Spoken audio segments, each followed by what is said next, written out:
ఉదయగిరి నియోజకవర్గంలోని మేకపాటి రాజగోపాల్ రెడ్డి సతీమణి శ్రీదేవమ్మ జోరుగా ప్రచారం నిర్వహిస్తున్నారు. చిక్కని చిరునవ్వుతో ప్రేమ ఆప్యాయతలు పంచుతూ మండల కేంద్రమైన వింజమూరులో 5వ రోజు మేకపాటి రాజగోపాల్ రెడ్డి గెలుపు కొరకు ఆయన సతీమణి మేకపాటి శ్రీదేవమ్మ ఎన్నికల ప్రచారం నిర్వహిస్తూ ఉన్నారు.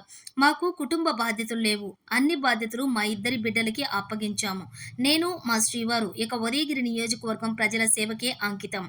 ఆదరించి మే 13న జరగనున్నటువంటి ఎన్నికల్లో ఎమ్మెల్యే అభ్యర్థిగా నా భర్త మేకపాటి రాజగోపాల్ రెడ్డికి, ఎంపీ అభ్యర్థిగా విజయసాయిరెడ్డి అన్నకి 2 ఓట్లు వేసి అత్యధిక మెజారిటీతో గెలిపించండి, మీకు సేవ చేసుకునే భాగ్యం కల్పించండి అంటూ వందలాది మంది మహిళలతో కలిసి గడప గడపకు తిరుగుతూ ఓట్లను అభ్యర్థిస్తున్నారు.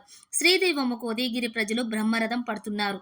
మా ఓటు జగనన్నకే వేస్తామని ఈ సందర్భంగా ప్రతి ఒక్కరూ చెప్పడం విశేషం. జగన్మోహన్ రెడ్డి ప్రవేశపెట్టిన నవరత్నాల వల్ల తామంతా ఆనందంగా ఉన్నామని శ్రీదేవమ్మకు వెళ్లిన ప్రతి చోట ప్రజలు చెప్పటం విశేషం. ఉదయగిరి నియోజకవర్గం అన్ని విధాలుగా అభివృద్ధి చేసిన ఘనత మేకపాటి కుటుంబానికి దక్కుతుందని శ్రీదేవమ్మతో ప్రజలు అన్నారు. ఖచ్చితంగా మేకపాటి రాజగోపాల్ రెడ్డిని భారీ మెజారిటీతో గెలిపించుకుంటామని ఈ సందర్భంగా వెళ్లిన ప్రతి చోట శ్రీదేవమ్మకు ప్రజలు చెబుతున్నారు.